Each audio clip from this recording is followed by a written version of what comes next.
વાત કરીએ અન્ય સમાચારોની તો બનાસકાંઠાના ધાનેરાના વાલેર ગામે ગૌશાળામાં થયેલા ડ્રો મામલે ગડબડ થઈ હોવાનો ધાનેરા પાલિકાના પૂર્વ પ્રમુખ પોપટલાલ જોશીએ આક્ષેપ લગાવ્યો છે। પોપટલાલ જોશીએ પોલીસ અને ચેરિટરી કમિશનરને પણ અરજી કરી હતી। પોપટલાલ જોશીએ વાલેર ધામના મહંત સુખદેવપુરી ઉપર ગંભીર આક્ષેપો લગાવ્યા છે। આ ડ્રોમાં અશોક માળી સાથે ગૌશાળાના સંચાલકો પણ સામેલ હોવાનો તેમણે આરોપ લગાવ્યો। બીઝેડ કૌભાંડ કરતા પણ મોટું ડ્રોનું કૌભાંડ હોવાનું તેમણે જણાવ્યું। બનાસકાંઠા જિલ્લામાં ડ્રોના કિંગ કહેવાતા અશોક માળી સામે થરાદ ડીવાયએસપીએ ફરિયાદ દાખલ કરી છે। ખાસ કરીને ક્યારે તમે અરજી કરી હતી અને અરજીમાં શું તપાસની માંગ કરી? 2 મહિના પહેલા મેં અરજી કરી હતી કલેક્ટર સાહેબને। એમાં સ્પષ્ટપણે લખ્યું હતું કે આ ડ્રોની સિસ્ટમ છે પ્રતિબંધિત છે, આ લોકોને છેતરવા માટે છે અને તમે તપાસ કરી અને જે ગુનેગારો છે એમને પકડો। લગભગ મહિનો થયો છે તપાસને, પણ હજી સુધી કોઈ આગળ કાર્યવાહી કરવામાં આવેલી નથી। બધા ડ્રો છે એ તો ઈડી ઇન્કમ ટેક્સ કરોડો રૂપિયાની હેરાફેરી થાય છે, તો બધા ખાતા ગયો ક્યો? નિર્દોષ લોકોના ઘરે જઈને રેડ પાડો છો, તો આ લોકોના ઘરમાં કેમ રેડ પાડતા નથી ને એમને પકડતા કેમ નથી? કે જો આમાં પોલીસ બેદરકારી દાખવશે અને નિષ્કાળજી સેવશે તો હું પોતે હાઈકોર્ટમાં કે કોર્ટમાં જો જઈ શકાય તો જઈશ। આ હતા ધાનેરા નગરપાલિકાના ભાજપના પૂર્વ પ્રમુખ। તેમનું કહેવું છે કે જો પોલીસ કાર્યવાહી નહીં કરે વાલેર ખાતે થયેલા ડ્રોમાં તો તેઓ હાઈકોર્ટમાં જશે અને કાર્યવાહી કરાવશે। કિશોર તુવર, ન્યૂઝ 18 ગુજરાતી, બનાસકાંઠા। છોટાઉદેપુરના કડુલી મહુડી ગામમાં આવેલી શાળામાં ઓરડાના અભાવે બાળકોને હાલાકી વેઠવી પડી છે। શાળામાં ઓરડા ન હોવાથી ધોરણ 1 થી 12ના વિદ્યાર્થીઓ પાળી પ્રથામાં અભ્યાસ કરવા મજબૂર બન્યા છે।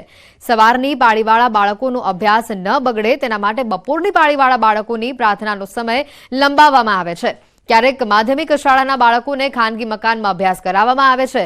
ઓરડાના અભાવે કમ્પ્યુટર્સ પણ ધૂળ ખાઈ રહ્યા છે। શાળામાં રમતગમતના મેદાનો પણનો અભાવ જોવા મળી રહ્યું છે। ઓરડા અને મેદાન બાબતે અનેક રજૂઆતો કરવામાં આવી છે, પરંતુ હાલ સમસ્યા ઉકેલાઈ છે। શિક્ષણ અને ટેકનોલોજી ક્ષેત્રે હરણફાળ ભરતી દુનિયામાં આ બાળકો ક્યાંય પાછળ ન રહી જાય તેના માટે બાળકોને પ્રાથમિક સુવિધા સાથે શાળા મળે તે ખૂબ જ જરૂરી છે। ત્યારે તે તંત્ર દ્વારા વિદ્યાર્થીઓની મુશ્કેલીઓના અંત ક્યારે લાવવામાં આવશે તે જોવું રહ્યું। ધોરણમાં અભ્યાસ કરું છું। મારા ગામમાં માધ્યમિક અને ઉચ્ચતર માધ્યમિક શાળાના બિલ્ડિંગો નથી અને અમે પ્રાથમિક શાળામાં અભ્યાસ કરીએ છીએ। જ્યારે પ્રાથમિક શાળાના વિદ્યાર્થીઓ અહીંયા આવે છે ત્યારે અમને ખાનગી મકાનમાં લઈ જઈને ભણાવવામાં આવે છે।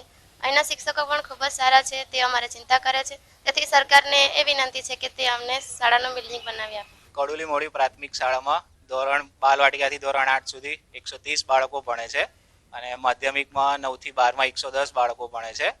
અમારે પાળી પદ્ધતિથી આ સ્કૂલ ચાલે છે।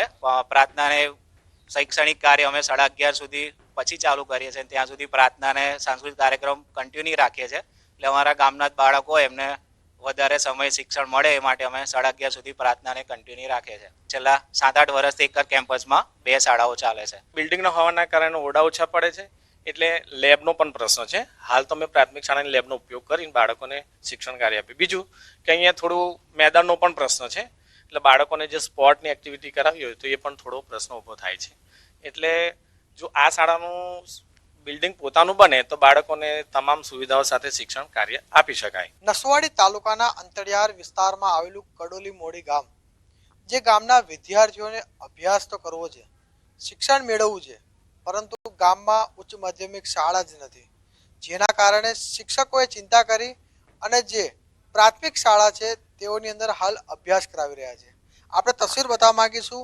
આ જે કેમ્પસ છે પ્રાથમિક શાળાનું કેમ્પસ છે, તે કેમ્પસની અંદર જ પૂરતી સુવિધા તો નથી મળતી, પરંતુ શિક્ષકોએ વિદ્યાર્થીઓની ચિંતા કરી અહીં અભ્યાસ આપી રહ્યા છે। જ્યારે સવારની અંદર જ્યારે આ શાળા ચાલતી હોય અને બપોરના જે વિદ્યાર્થીઓ આવતા હોય છે 1 થી 5ના, ત્યારે આ જ વિદ્યાર્થીઓ અહીંથી ઊભા થઈને અન્ય જગાએ જતા રહેતા હોય છે। એટલે કહેવાય કે વારા પરથી વારો તારા પછી મારો પરિસ્થિતિ આ ગામની છે। આ તસવીરમાં જોઈ શકો છો કે જે વિદ્યાર્થીઓ છે તે વિદ્યાર્થીઓને પૂરતી સુવિધા પણ નથી મળતી। હાલ આજે પ્લાસ્ટિકની ખુરશી પર બેસી અભ્યાસ મેળવી રહ્યા છે અને જે પ્લાસ્ટિકની ખુરશી ઓછી પડે તો વિદ્યાર્થીઓ નીચે પણ બેસીને અભ્યાસ કરી રહ્યા છે। એટલે ચોક્કસથી તસવીર જ બતાવી જાણે છે કે આ ગામમાં વિદ્યાર્થીઓ કઈ રીતે અભ્યાસ મેળવતા હશે। હાલ તો શિક્ષકો ચિંતા કરી આ જ વિદ્યાર્થીઓને અન્ય જગ્યા પર જઈને શિક્ષણ કાર્ય આપતા હોય છે, પરંતુ તમામ સુવિધાઓથી સજ્જ કહેવાતી જે અન્ય વિસ્તારોની અંદર જે શાળાઓ છે તેવી જ શાળા અહીં બનાવવામાં આવે તેવી આ વિદ્યાર્થીઓની માંગ છે. સાથે વાલીઓ પણ અવારનવાર રજૂઆતો કરી છે, પરંતુ આજ દિન સુધી આ ગામની અંદર શાળા મળી નથી. એટલે ચોક્કસથી આ ગામની અંદર મોટી શાળા બને અને આ જ વિદ્યાર્થીઓને ગ્રાઉન્ડ મળે તેવી આ વિદ્યાર્થીઓ માંગ કરી રહ્યા છે. સેજબ ખત્રી, ન્યૂઝ 18 ગુજરાતી, છોટાઉદેપુર.